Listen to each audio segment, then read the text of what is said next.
네, 안녕하세요. 터미네이터 TV입니다. 자, 이번 영상에서는 테슬라 배터리에 대해서 한번 얘기를 해보려고 합니다. 제가 저번에 LFP 배터리를 테슬라가 좀 미는 경향이 있어서 좀 실망스러워서 그 당시에는 투자를 좀 적극적으로 생각하지 않았다, 이런 말을 그 1편에서 제가 얘기 드린 적이 있는데, 또 테슬라 배터리 같은 경우는 어떻게 보면 저는 테슬라의 유일한 약점 중 하나라고 생각해요. 가장 혁신을 하지 못했고 그 배터리에 대한 도전을 했지만 그걸 통해서 여러 가지 이익을 도모하지 못했던 발목의 가시라고 해야 되나? 그런 격이라고 보면 될 것 같습니다. 테슬라의 이제 배터리는 중요할 수밖에 없는 게, 테슬라가 제공하는 모든 제품들이 배터리가 들어갑니다. 전기차는 말할 것도 없고, 또 요즘에 밀고 있는 ESS 사업, 파워월이라든가 메가팩, 특히 메가팩이 요즘에 엄청 잘 나가고 있는데, 배터리 아예 저장소를 엄청 공장 단위로 크게 만들어 가지고 이제 남는 전력을 필요할 때 공급하고 외부에 팔기도 하는 그런 산업이 지금 해가 갈수록 기하급수적으로 커지고 있고, 영업이익도 어마어마하게 증가를 하고 있습니다. 테슬라가 2020년에도 자체적으로 이제 배터리를 만든다고 공포도 했지만 지금 잘 되지 않고 있죠. 네. 그 배터리가 만약에 사업이 성공한다면 그 모든 분야에서 어마어마하게 이익을 도모할 수 있을 텐데, 그 부분이 아킬레스건이라는 그 말씀을 드리고 싶습니다. 테슬라의 배터리 역사를 간단하게 알아보겠습니다.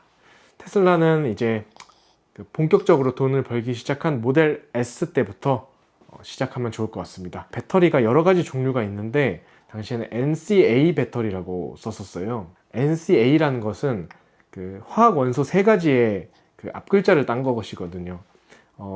N이 니켈이고 C가 코발트, 그리고 A가 알루미늄.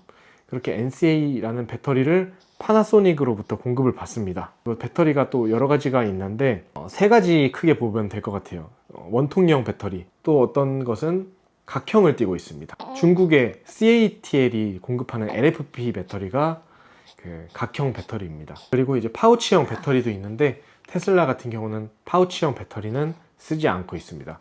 다시 돌아와서 이제 모델 S에 그 처음 적용된 그 파나소닉 배터리는 NCA 배터리이고 18650이라는 그런 사이즈를 가지고 있었습니다. 18650 이렇게 숫자를 따로 분류할 수 있는데, 18은 지름의 길이입니다. 18mm, 그러니까 2cm 좀 안 되는 지름을 가지고 있고, 또 높이가 65입니다. 저희가 흔히 아는 건전지보다 크게, 더 크고 길지 않은 그런 형태의 배터리가 몇십 개, 이제 몇백 개가 모여가지고 하나의 배터리 팩을 만든 건데, 그 배터리는 이제 21700이라는 배터리로 이제 교체를 하게 됐는데, 기존에 쓰던 18650보다 훨씬 더 이제 밀도가 높고 크기도 커서 개수를 적게 해도 많은 효율을 낼 수 있는 그런 장점이 있어서 가격 면에서도 좀 더 좋았다고 합니다.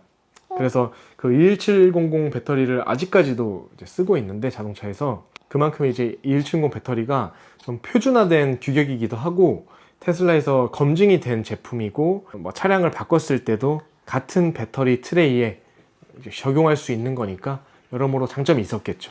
그러던 와중에 어느 날 테슬라 일론 머스크가 뭐 트위터도 그렇고 여러 매체에서 LFP 배터리의 가능성에 대해서 언급을 합니다. LFP 배터리는 이제 리튬 인산 처리라는 배터리인데 중국이 거의 메인이라고 보시면 돼요. 장점으로 하면은 값이 싸고 같은 조건에서 봤을 때 조금 더 이제 화재 위험성이 낮다, 뭐 이런 장점들이 있습니다. 하지만 단점으로 용량이 부족하고 출력 효율도 떨어지고 뭐 이런 단점들이 있고요. 이 대목에서 저 같은 경우도 이제 전기차에 대한 관심이 많았기 때문에 당시에 LG 에너지 솔루션이 압도적인 이제 배터리 업계 1위였고, 그 다음에 삼성 SDI, 그리고 SK온, 당시에 이노베이션이었죠. 그런 배터리 회사들이 멀쩡히 버티고 있는데 왜 중국 걸 쓸까, 이런 의문이 들었습니다. 당시에 제가 저번 영상에서도 언급드렸겠지만 전기차의 그 퍼포먼스가 테슬라라고 뭐 엄청 더 좋고 이런 게 없었거든요. 뭔가 혁신을 하려고 했지만 기본적인 부분에서 더 떨어지는 면도 부각되던 게 어떻게 보면 테슬라 차량의 문제점이었습니다. 그래서 그것이 해소되지 않으면 테슬라의 미래가 뭐 이렇게 거품이 낄 정도로 좋은 건가? 라는 의문을 가졌었는데, LFP 배터리를 채택한다는 그런 뉴스에 저는 테슬라 투자를 좀 더 비관적으로 보기 시작했었죠. 근데 지금 와서 이제 보면은 테슬라의 LFP 배터리는 이제 두 가지 목적이 있었습니다. 첫 번째로는 그 중국의 저가 공세, 전기차 지금 수출량이 중국이 대부분의 파이를 가져가고 있거든요. 그렇게 중국이 대대적으로 전기차 시장 굴기를 일으키면서 전 세계 시장을 석권하고 중국 정부에 엄청난 도움이 있었는데요. 그 중국 정부는 아기가 많이 울어가지고 잠깐 맡기고 왔습니다. 중국 같은 경우에는 전기차 사업을 이제 세계 시장을 선도하기 위해서 그 전기차 굴기를 했죠. 그래서 보조금을 회사들한테 엄청나게 지급하고 그 소비자들한테도 중국 전기차 배터리를 쓴 회사들한테는 차 가격을 많이 할인해 준다, 뭐 이런 식으로 적극적인 프로모션을 전국적으로 펼쳤습니다. 그런데 테슬라 같은 경우도 중국 시장이 어마어마하게 큰 시장 중 하나이거든요. 만약에 다른 배터리를 써버리면은 그 손실을 이제 피할 수 없는 입장이었습니다. 그래서 LFP 배터리를 가장 낮은 모델에 하나에서 쓰고 있는 거죠. 선택을 했고 지금까지도 이제 쓰고 있죠. 이게 이제 첫 번째 이유였고, 두 번째 이유는 그 앞서 말했던 ESS의 메가팩 있지 않습니까? 그 메가팩 공장에 어마어마하게 많은 배터리가 들어가는데 전기차에 비해서 그 메가팩 공장은 뭐 움직이지 않고 뭐 가격이 그렇게 비싸지 않은 땅에다가 설치를 하기 때문에 중국산 배터리를 사용하는 게 아마 그 원가 절감 면에서 훨씬 더 이익이었을 겁니다. 그래서 지금 같은 경우도 ESS 배터리는 다 중국 그 LFP 배터리를 사용합니다. 반면에 이제 전기차 같은 경우에는 그 주행거리도 정말 중요한 요소이고 출력도 그 다음으로 또 중요한 요소이기 때문에 좀 더 좋은 배터리를 사용하는 게 자동차를 사용하는 면에서도 다른 자동차 회사와 경쟁하는 면에서도 되게 중요하겠죠. 그래서 테슬라가 최근에 선택한 배터리는 LG 에너지 솔루션의 2170 배터리입니다. 모델 Y 롱레인지 모델에 채택을 하고 있고, 또 장기적으로는 그 일론 머스크가 혁신의 아이콘이지 않습니까? 그래서 배터리 그 업계에 대해서도 이제 분명히 기회가 있다고 생각해서 원가를 절감하고 더 성능을 향상시킨 배터리를 만들 수 있다고 2020년에 배터리 데이인가 에너지 데이인가 라고 하면서 4680 배터리를 제작하겠다라고 전 세계에 공포를 했죠.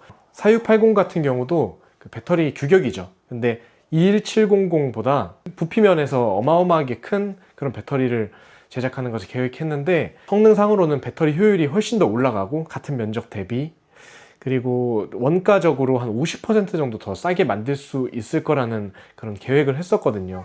실제로 그 모델을 생산을 해서 사이버 트럭에 이제 적용을 하고, 미래에 만들 테슬라 그 세미 트럭 있잖아요.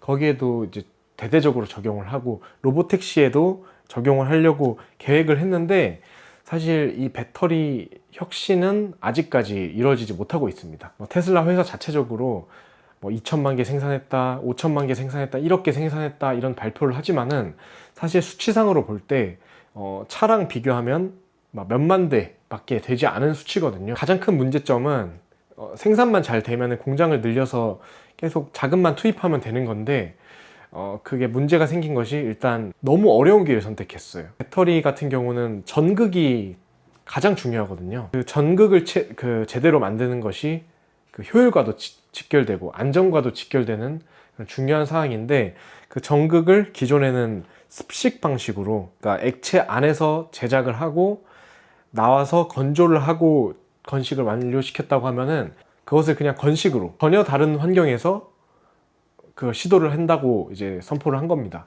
그 과정이 실현만 된다면은 어마어마하게 그 생산 단가가 낮아지겠지만, 지금까지도 이제 제대로 성공을 하지 못하는 이유가 수율이 많이 떨어지고 있습니다. 10개를 만들면 한 2개밖에 그 제품이 제대로 나오지 않는 그런 어마어마하게 높은 불량률을 보이고 있어가지고 이 대량 생산이 아직 활성화가 되지 않은 상태이고, 하지만 이제 테슬라가 제시한 4680 배터리의 장점은 어느 정도 검증이 됐는지 그 파나소닉과 LG 에너지 솔루션에 그 오더를 내려서 그쪽에서 공급을 받고 있는 상황입니다.